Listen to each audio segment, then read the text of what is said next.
Obviously, it would have been nicer to be able to win and hold Verdun, but there's more work to do, and we're going to stay focused on doing it. What do you think went wrong? Oh, I think there's all sorts of reflections to take on that, but the big thing is to make sure that Canadians understand that the choice they get to make in the next election about the kind of country we are really matters, and that's the work we're going to continue to do. Est-ce que ça remet votre leadership en question? And we begin with that defeat of the Liberals in Le Salle-et-Marne-Verdun. It's the second stronghold seat the Liberals have lost within the past 3 months. And now the Liberals are trying to clean up after yet another major by-election defeat. I'm joined now by Liberal Cabinet Minister Jean-Yves Duclos. Minister, welcome back to the show. Well, good evening, David, and good evening to everyone listening.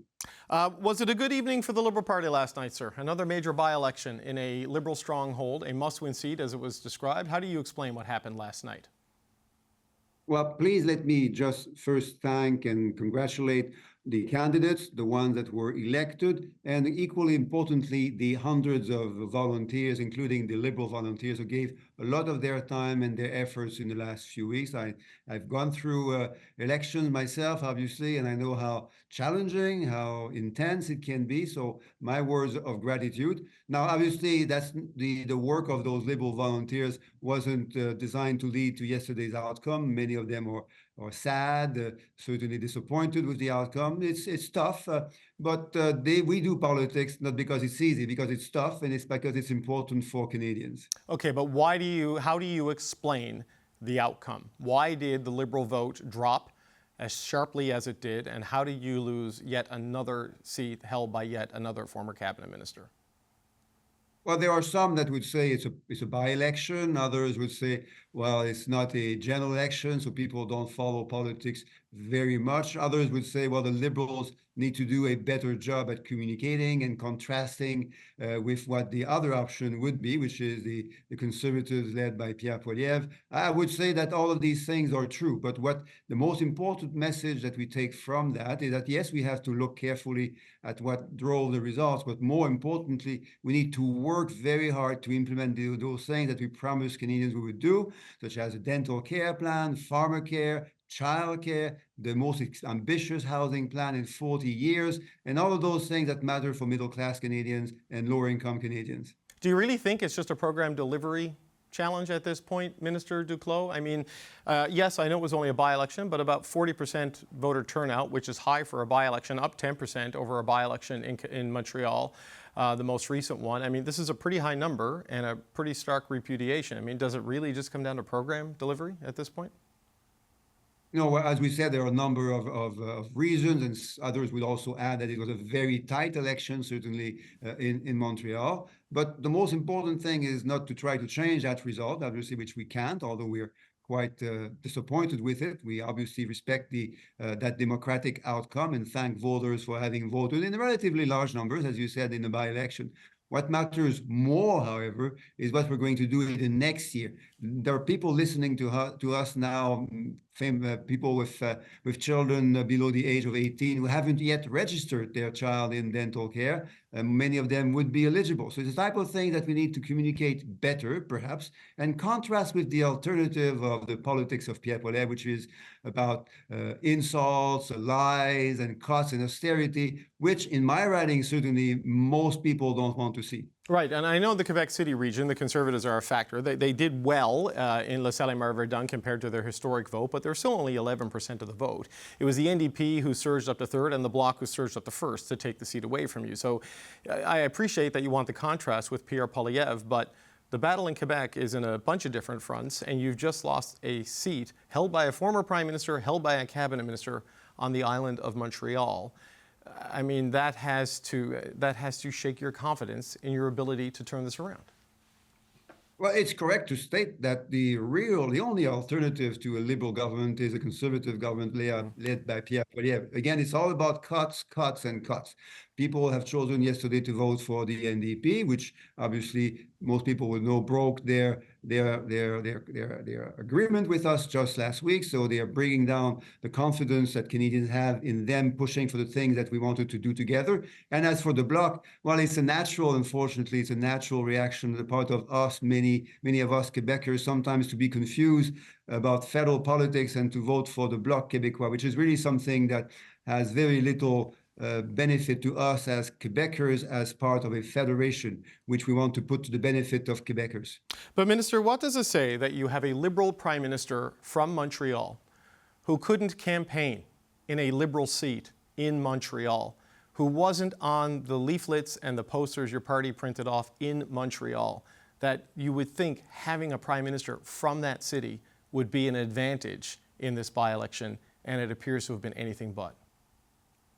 Well, Prime Minister is indeed a Montreal MP, very proud of that, indeed. He also visited the riding, met with the candidate. I was there a couple of times myself. Many other MPs, Liberal MPs and Liberal ministers were also there. Liberal volunteers led a very positive campaign on the ground with lots of good things the lessons of which we will learn for the next general election. This being said, we live in a big country where local issues also matter very much. So local issues, I suspect, would have mattered yesterday when people decided to give their confidence to the Bloc or to the NDP. But again, you noted it really well earlier. The alternative is the conservative Pierre Poilievre with politics of insults, is certainly well understood by many Quebecers in my province, lies, and a total lack of vision for the future of our country. I heard your cabinet colleagues today responding to this on their way into the cabinet meeting, saying we need to have hard conversations. We need to double down on our policies. We need to focus on delivering for Canadians. I mean, what other hard conversations do you need to have after? Shouldn't you have done that as a cabinet and as a government after Toronto St. Paul's? I know caucus didn't get together until Nanaimo, but here we are at another inflection point, and it's an almost identical response to the loss of the seat in the GTA. Well, governing is a hard thing to do. To govern a wonderful but big country like Canada is a hard thing to do every day. We don't run a G7 country with 3-word slogan the way that Pierre Poilievre tries to do. We run a big G7 government with a politics of being positive, open, modest, and humble at times. Yes, these times are difficult for the federal government, but also very difficult for Canadians. The good news, as we've seen, just this morning, inflation is at a record low level. Interest rates have fallen 3 times in a row, more than anywhere else in the G7 countries. Record foreign investment in Canada. Canada is attracting lots of interest on the international world. Not everything is perfect in Canada, and obviously the fact that we're doing really well with the rest of the world doesn't make things perfect either in our country. But we are doing really well as a country. We have the best country in the world, and we want to make it even better. But I guess I have to pick up on the fact that the Prime Minister wasn't on any of the campaign literature, and that Alexandra Mendez, who represents a riding not far from Montreal, said that voters are telling her it's time to go and they're fed up. I mean, was your leader the reason you lost this seat in Montreal last night? Well, everyone knows that the Prime Minister is the Prime Minister and the leader of the Liberal Party. Everyone knows, I believe, and I know it even better because I know the Prime Minister for quite a few years now, that is probably the Canadian that loves Canada the most. He wants to make Canada a better place to be in and to grow in. It's a tough job as a G7 country leader around the world. It's easy to see what happens, but doing politics is also a tough job. So we need tough leaders like the Prime Minister and his team going through those challenges, and more importantly, investing in the type of things like dental care, farmer care, daycare, housing, the type of things that make a real difference in the lives of Quebecers and Canadians. Look, I will never question Justin Trudeau's patriotism or his love of the country, but I just wonder, because I'm hearing from Liberals now, and I'm sure you're hearing it, about his political viability in the situation right now. It wasn't just the loss in La Salle-Mare-Verdun, less than 5% of the vote in Elmwood-Transcona. Donnacona. And I know you were not expected to win that seat, but 15% is what you got last time, and 5% doesn't even get you your deposit back. So I wonder how you see this going forward in this minority parliament, that the Bloc won the seat, the NDP held their vote in Winnipeg in the face of a surging Conservative Party and saw growth in Montreal, and the Conservatives seem poised to win the government should the election happen today. All of your opponents seem poised to gain by calling an election, at least numerically, in the number of seats. How long can your government last with this dynamic? You're correct. Now, there are internal political games dynamics in Ottawa these days. The NDP is playing those games with the Conservatives now. Unfortunately, the Bloc is standing on the side, hoping to not to be too noticed as a party that will never form the government in Canada. So we are left as a government, and a government needs to govern. We have another year to put in place the important things that we announced we would do. In 2025, for instance, all of those listening to us now, adults between 18 and 64, will have an income less than $90,000, family income, will become eligible to the new Canadian Dental Care Plan. But we need to get there. We need to get to the end of the first half of 2025 for these millions of Canadians to be able to go to the dentist and have affordable dental care. But then what, Minister? Yes, governments need to govern. I get that, but political parties need to win. And everything you're talking about, dental care, pharmacare, the continuation of childcare, these are things that are in process or close to being largely done. The next election will be about the future. So if you're able to deliver on the implementation of these programs, what is the value proposition after 9, 10 years, whenever the election is held, of being in government? You're saying to Canadians, we need to be re-elected because we need a fourth term to do these things that we didn't do in our first 3. What is that forward-looking future message from the Liberal Party of Canada? That's a fair question. The detailed value proposition will come, obviously, during the campaign, but already the contrast is very, very clear to those Canadians following politics closely in Ottawa. There's, again, the politics of Pierre Poilievre, anger, lies, insulting everyone, and cuts and austerity, with the positive, optimistic, and collaborative vision that we have put forward in the last few years. We have more to do in the next year. That's why we need the House of Commons to continue to do its work, for the government to be continuing to invest in middle-class Canadians, in lower-income Canadians, protecting the environment, the safety of Canadians, the health of Canadians. All of those things require more work, and we'll be doing that more work in the next coming months. So, Minister, just as a final question, I know after Toronto St. Paul's, people like Wayne Long went public saying the Prime Minister needs to go. There was not a parade of MPs to follow him, but a lot of people did point ahead to this particular seat as possibly another inflection point, and we could have other by-elections in Halifax and in Langley-Cloverdale before the next general election happens. Do you think this result raises more questions about Justin Trudeau's viability as the leader of the party for the next election, or are you content to go into this election against Pierre Poilievre with the Prime Minister leading the way?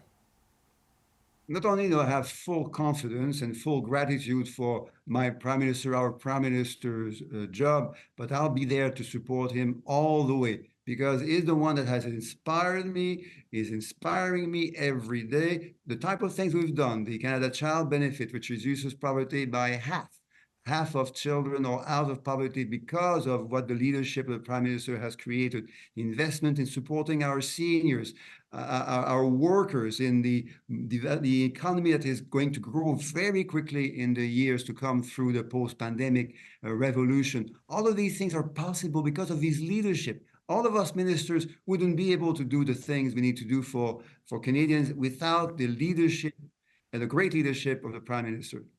Minister Jean-Yves Duclos, always appreciate your time, your willingness to deal with some difficult questions. Thanks for joining us today. The Bloc Québécois delivered a stunning upset in the LaSalle-Émard-Verdun by-election last night. It's a devastating loss for the Liberals, who have had a stronghold in the Montreal riding for most of the last century. Bloc candidate Louis-Philippe Sauvé narrowly beat Liberal Laura Palestini. Sauvé won with 28% of the vote, while Palestini trailed closely behind with 27.2% of the vote. They were less than 250 votes apart, separating the two candidates from first to second. It was a roller coaster night. I had many emotions. Of course, today, I confess I'm a bit exhausted. I've only slept for 3 hours. But today I'm feeling good. I'm feeling great. I'll be a member of Parliament for every citizen of this riding. And I'm going to work for those who voted for me and those who voted against me alike. That's what representing people is all about. Yves-François Blanchet is the leader of the Bloc Québécois, and he joins me now live in the studio. It's good to see you, sir. Thank you for coming in. It's a pleasure.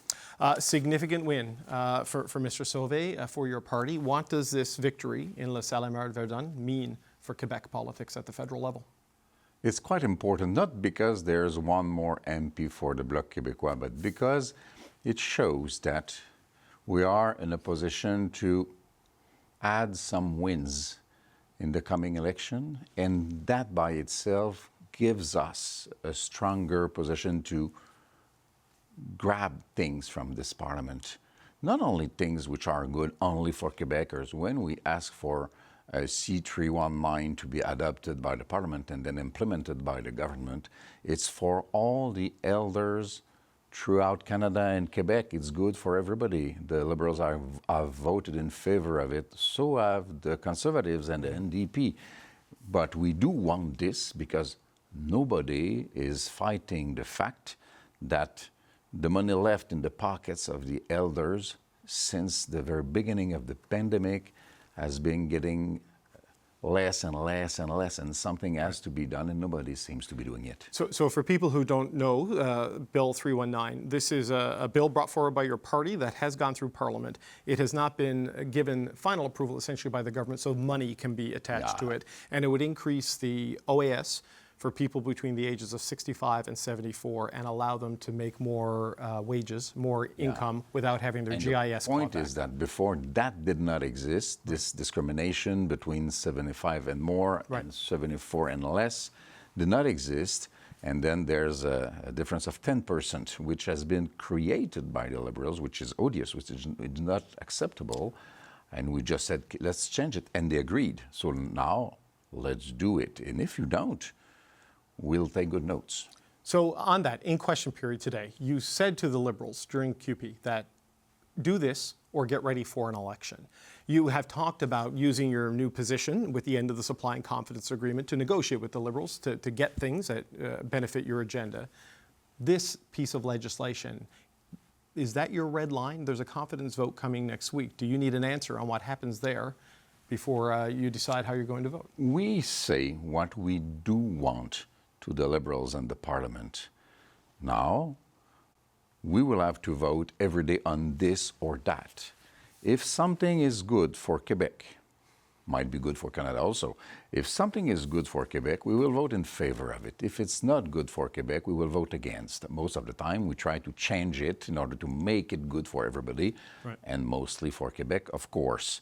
So it won't change that. What will be put on the table will be analyzed for its own virtue for Quebecers.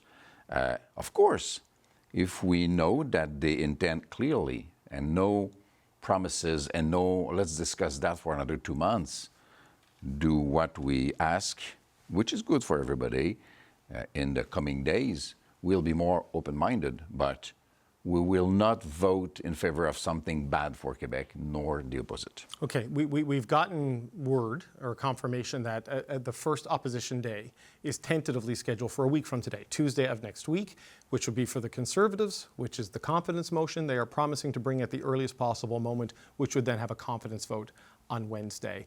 I don't yet know how they are going to approach it. I assume it will be about the carbon tax. Your MP, Martin Champoux, was on the show last night and suggested you're unlikely to vote non-confidence in this government over the carbon tax.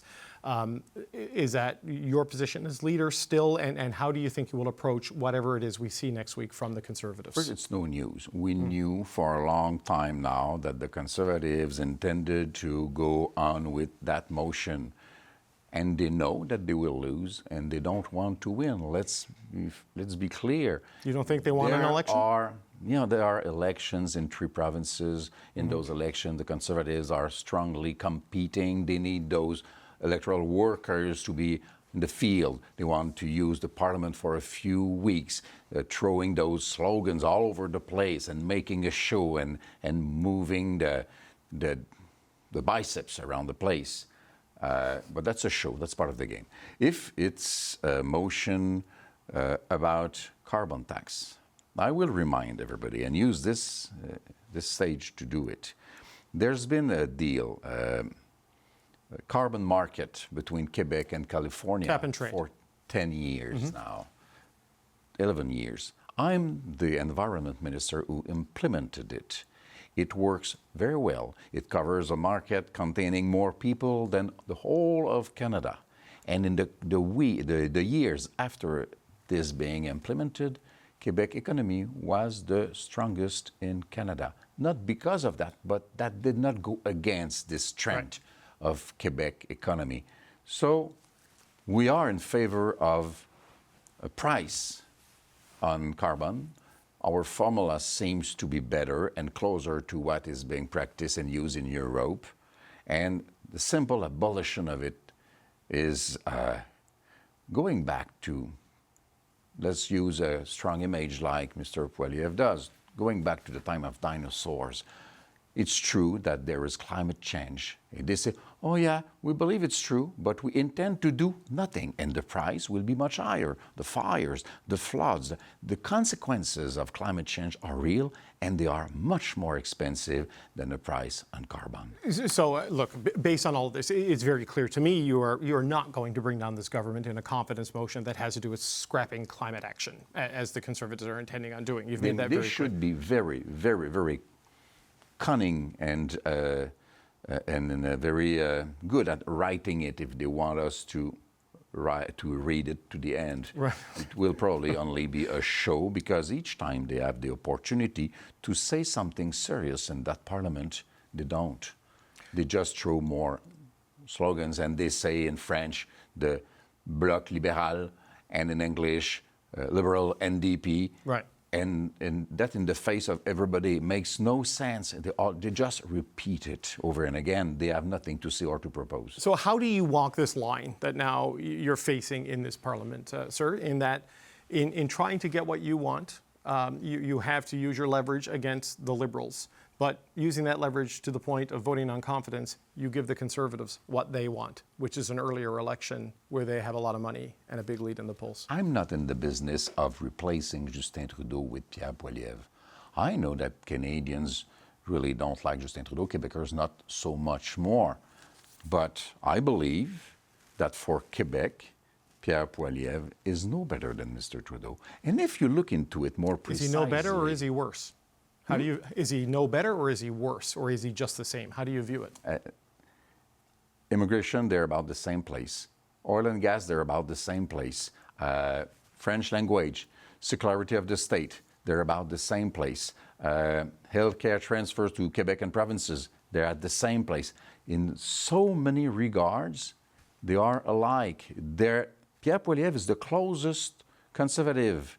The Conservative being the closest to the Liberals there's been for years, closer than Mr. Scheer was or Mr. O'Toole was. But on some social values like abortion or medical help to die, I don't know. Medical assistance in medical dying. assistance dying, they are quite different. But on some very important issues, they are about the same. This is the Canadian interest, sometimes and quite often being different or opposed to what Quebec interests are. I think a lot of people in English Canada would be surprised at your assessment that Pierre Poilievre is the closest to Justin Trudeau of any of the Conservative leaders he has faced in his time as Prime Minister. That I think a lot of people would look at that dynamic and see a polarization happening between the Liberals and the Conservatives. Because it's only, I don't know how to put it precisely, on the basic policies for this country, they are not so different. Pierre Poilievre is as much for centralization as Mr. Trudeau is. He's going against cities in Quebec. Is infringing in lodging. He is in agreement. So in jurisdictional areas, that's what you're saying. It's about the same thing, but the style, the way the guy is quite different. Is it any better? I do not know. I believe on his close to his bed, there's a Steve Bannon book, because the strategies are quite like those we saw in the first version of Mr. Trump. But is it possible? And I have challenged Mr. Poilievre so many times just to come and debate with me about any issues he wants, the language he wants, the place he wants. He never comes. He doesn't want to do it because he will be facing his own contradiction. And the fact that more often than otherwise, he says about the same thing or believes about the same thing as the Liberals. They are supporting oil and gas. Oil and gas. We are against that. They don't need money. They do a lot of money. They give us nothing. We pay for oil and gas subsidies. We fossil fuel pay subsidies. for Yeah. oil and gas the same price as anybody else. But we do, Quebecers, subsidize this dirty energy, while in Quebec we don't have the same support for clean energy and energetic transition. And I even said that I would understand if billions of dollars were to remain in Alberta to help their own transition. It doesn't seem to be looking in that direction very much, though. I just as a final question, you said this week when Parliament came back that you're playing a game of chicken with 4 cars, Yeah. and there's going to be a collision and there's going to be wreckage, and you doubt it will last very long. Do we get to Halloween? Do we get to Remembrance Day? Do we get to Christmas? Does it go into 2025? What do you see as the horizon of this Parliament? I do not believe that after the end of October it would be relevant for anybody to plunge us into elections, because it would happen close to Christmas, which nobody wants to be responsible of. However, at some point, the NDP will have to vote against the Liberals on something that we do not want either, and then the grenade will blow. When you play with those things, eventually it does happen. And I believe that in the coming weeks, it might happen. It's, an accident is so rapidly happening. Do you think it could happen as soon as next week? I mean, we don't know. I do not believe. I believe, maybe I shouldn't tell you, but we're between us. Sure. I believe that middle of October will be a very hot spot. And why the middle of October? Just because of that? 2 weeks later we will be too late. And we will have had 1 month to do things, negotiate, obtain things. The Conservatives will be at the end of their provincial elections. They will have made the same calculations as I will have made. So that would be a few days where we will have to be very careful about what is happening. Yves-François Blanchet, leader of the Bloc Québécois, congratulations on the by-election win. Thank you for coming in, and consider this a formal invitation for the middle of October, because I'm going to want to talk to you and check in. It will be a pleasure. All right, thank you, sir. Thank you.